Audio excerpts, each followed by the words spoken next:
Hi, I'm X O'Connor with Full Circle Music. We're here in our studios in Nashville, Tennessee, and I'm answering your questions about the music industry. So you all asked, how do I make my song sound professional? And I gotta tell you, the number one thing that I think separates amateur or people just starting out recordings and songs and professional ones, the one big difference is attention to detail. And that's not just one specific thing. It's an overarching theme, but let me break it down for you a little bit. Attention to detail, it's going to start with editing. Making your song feel cohesive. Making sure all the instrumentation is playing in time together. I know that sounds like a really basic, really obvious concept, but it's actually a lot more complicated than you think. Getting everything to play in time is a lot more than just the performance. It's going in and actually making sure it feels right. Everyone's sense of time's a little bit different, but you can definitely feel when things are just not quite hitting together. Like if your snare drum and the strum of the acoustic are going not at the same time, that gets really distracting to the ear. You want to make sure that the song pulls you in more, that there's not these jarring things that kind of take you out of the song. So making sure acoustics with the snares are hitting together, kicks and the bass are grooving together. Make sure that if you're using loops, that you're edited to the grid, because all those loops, I can guarantee you, are very well edited and timed. So you want to make sure everything hits together so it sounds nice and clean and not just boombastic and jarring. You don't want your listener just shaking their head, not knowing what's going on. Another part of attention to detail is just cleaning things out. We've all heard records like Tom York records or like Imogene Heap, where there's all this crazy random ambience and chair squeaks. And while that's cool sometimes, just depending on the style of music, a lot of times though, it's just distracting and it's pulling your listener out of what you're actually trying to draw them into. So clean those up. Solo up your tracks. Listen to the beginnings and the ends before the instrument starts playing. Do you have an acoustic guitar where it's like in the chair, or you hear them breathing before they actually start strumming the note? Trim that region in, draw a little fade on it right up when it starts playing so you get rid of all of that.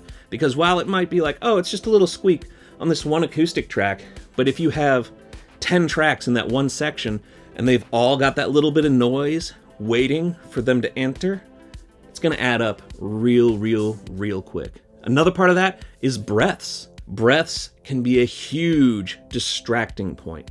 It's one thing to have a choir, like a group of 50, 60 people all breathing in and starting to sing. Yeah, they're going to be breathing at different times, but if you're making this really tight pop track and it's just your voice stacked a lot, you don't want to hear a panting sound of all these breaths coming in. You just need the one breath on the lead, and then just cut all those other breaths out. It sounds cleaner, makes everything sound like it's in better time.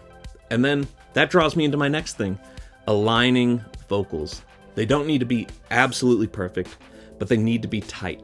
Take the time, solo up your lead, and then solo up your background vocals as well. And don't be afraid to nudge things around to make sure that the words and the syllables are all landing together with that lead.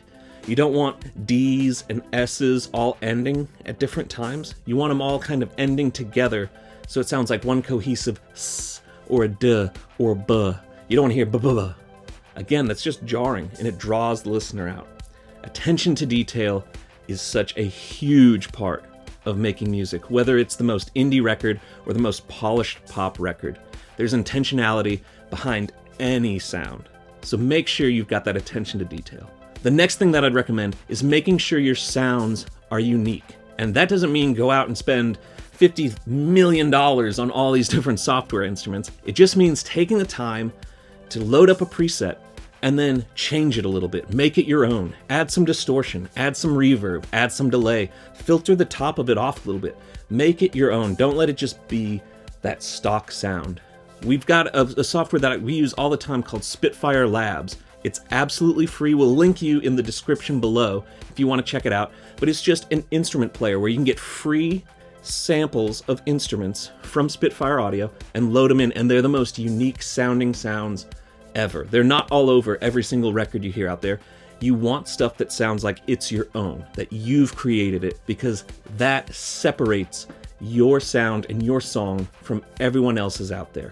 Check out the Spitfire stuff. It's fantastic, but take the time and no matter what you're doing, and make sure the sound is unique. Don't just go for the standard acoustic, whatever. If you just need a chimey acoustic, that's one thing, but if it's an acoustic vocal, make it the coolest sounding, your sounding acoustic possible. So remember, attention to detail and make sounds unique.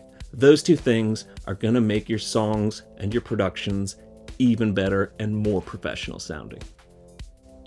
Thanks for watching. If this video was helpful to you, make sure you smash that like button below. It would really help us out. And if you guys haven't subscribed to the channel yet, make sure you subscribe to our channel because we've got tons more videos coming out just like this where we'll be answering all the questions that you have about the music industry. If you guys have any additional questions, feel free to leave them in the comments below, or if you're interested in a very specific free training class that answers a lot of your questions about actually getting a career in the music industry, then click right here. Or if you just want to see the next video that answers another popular question about the music industry, click right here.